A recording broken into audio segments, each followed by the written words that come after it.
O primeiro assunto é uma homenagem que presto a uma jovem advogada, que certamente tem idade para ser minha filha e talvez até minha neta.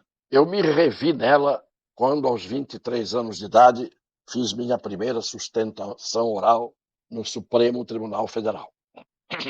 Só que ontem, a sorte dessa jovem advogada, Larissa Araújo, não é a mesma que eu tive naquele tempo em que sustentei oralmente a minha causa diante de um grande tribunal, de um tribunal supremo.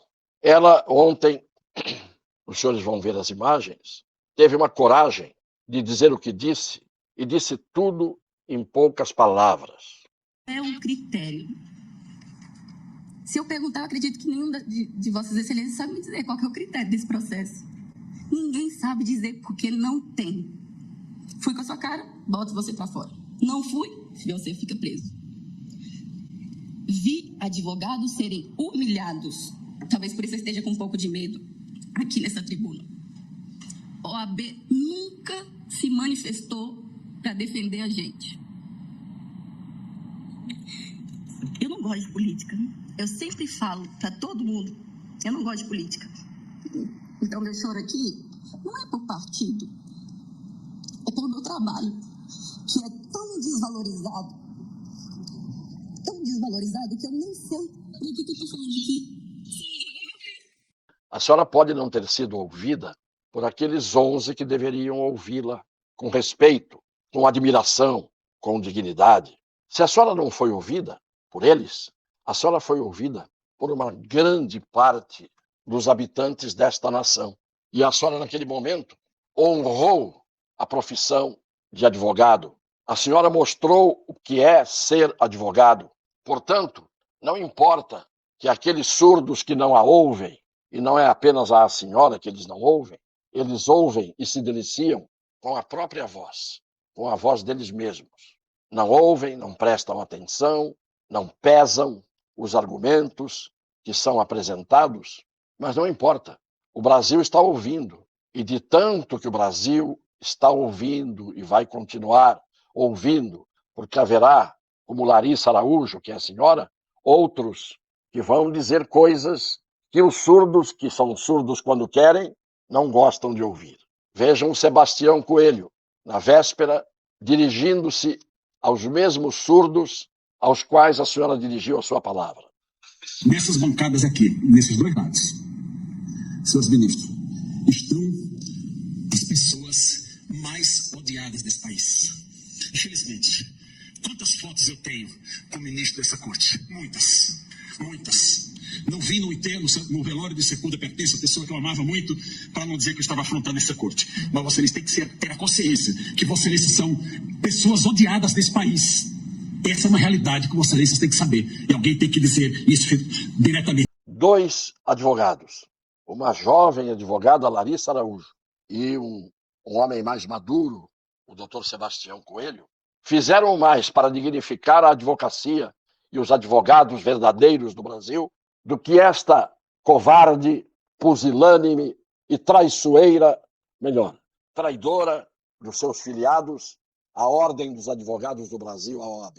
Eu me sinto representado, depois de 81 anos de idade, com 60 anos de advocacia, eu me sinto representado honrosamente por esses 2 e por tantos outros que falam, que defendem e que depois foram chamados de medíocres pelo relator juiz da causa, senhor Alexandre de Moraes.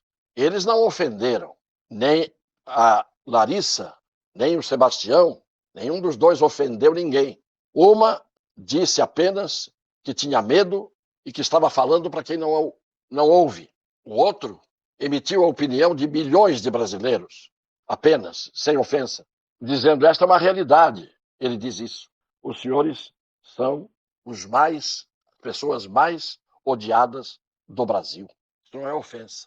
Agora, o juiz relator, ministro de uma corte, não tem o direito de chamar um advogado de medíocre, porque medíocre é sinônimo de incapacidade, de falta de competência.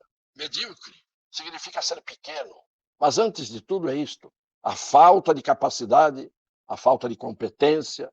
Então, se ele pôde dizer que aqueles dois grandes advogados que não o temeram são medíocres, eu posso dizer aqui também que ele é ainda mais medíocre do que qualquer pessoa que ele julgue medíocre no seu juízo torto. Como os dois advogados não puderam falar depois de serem considerados medíocres, com aquela fala em que havia ódio que se extravasava de quem falava, que era o relator, os advogados não puderam devolver-lhe a opinião sobre mediocridade. Considerados medíocres por ele, eu digo que eu, em nome deles e em meu nome, digo que medíocre é o senhor relator. E vou reafirmar isso sempre, por tudo o que ele já fez e não se apaga. Vejam a traição da OAB diante da manifestação da doutora Larissa e do doutor Sebastião Coelho, o que fez a Ordem dos Advogados do Brasil. Abre aspas. A Ordem dos Advogados do Brasil, por seu presidente, vem expressar a plena confiança da entidade na atuação do Supremo Tribunal Federal, especialmente quanto à legítima função de guardiã da Constituição e protetora do Estado Democrático de Direito. A carta continua. Ao tempo em que reitera sua crença na correta condução dos trabalhos por parte de Vossa Excelência e de todos os ministros componentes do STF, a OAB se solidariza com o tribunal ante ataques que sofre pela incompreensão do papel da Suprema Corte ao efetuar julgamentos que ferem interesses. O documento ainda informa que o discurso de ódio não se coaduna com o necessário equilíbrio que deve pautar a atuação dos poderes e de todos em sociedade. O respeito às instituições é fulcral, quanto mais em momentos de crise, fecha aspas. Covarde, atitude de poltrões do Conselho Federal da Ordem dos Advogados do Brasil, e se não foi unânime a decisão para que esta carta fosse enviada ao tribunal, meus respeitos aos que divergiram. Eu tenho vergonha, e acho que todos os advogados que têm vergonha devem sentir o mesmo que estão sentindo todos em relação a essa entidade que, ao invés de sair em defesa dos advogados, fica de cócoras diante de um tribunal que não está, em muitas oportunidades, respeitando o direito de defesa, não está respeitando a Constituição, não está respeitando as leis. Hoje, era melhor que a OAB tivesse a covardia do silêncio do que a pusilanimidade de dizer estas coisas que são heresias em se tratando da Ordem dos Advogados do Brasil.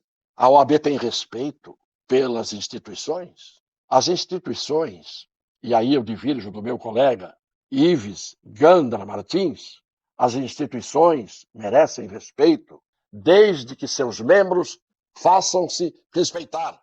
As instituições não agem por conta própria, elas agem por meio daqueles que exercem seus cargos e suas funções nessas instituições. Por que a OAB confessa o seu respeito pelas instituições no momento em que as instituições, muitas vezes, não estão respeitando as leis e a Constituição? E eu quero aqui resguardar a posição de muitos, de incontáveis juízes e membros do Ministério Público que estão também indignados com esses males que a aplicação do torto fazem ao Poder Judiciário e ao Ministério Público como instituição.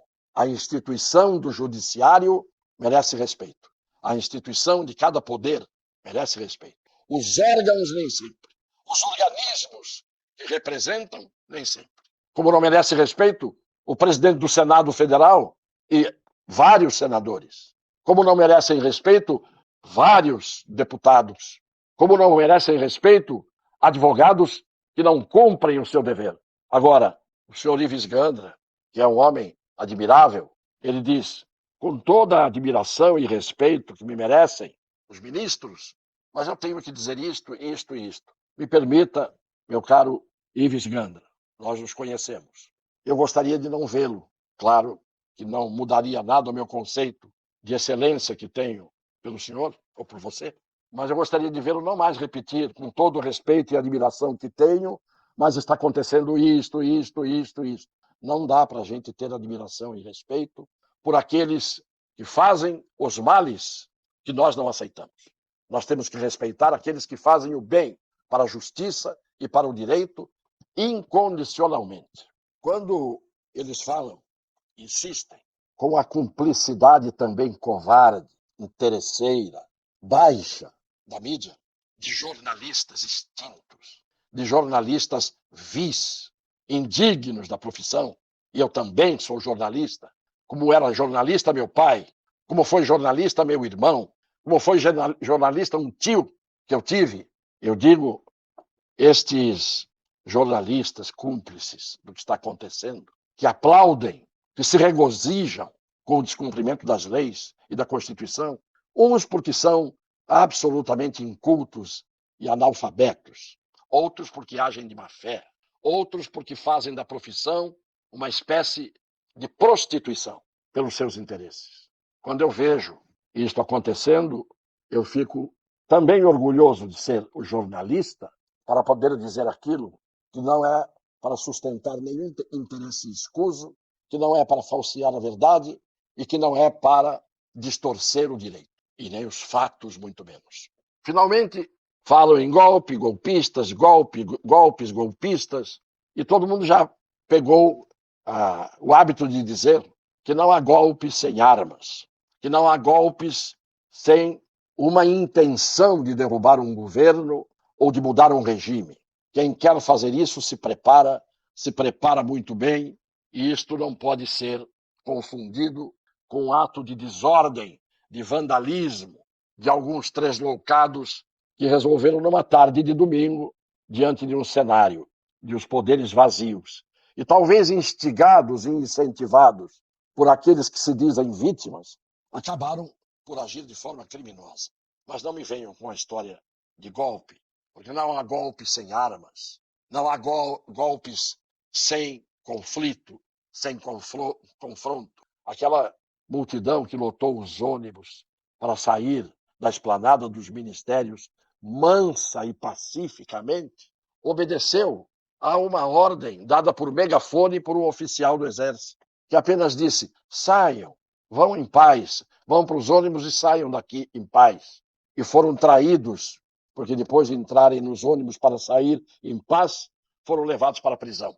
Um simples megafone aquietou a multidão dos que nada fizeram e daqueles que fizeram, aliás, muitos dos quais, com esses, nem aconteceu nada.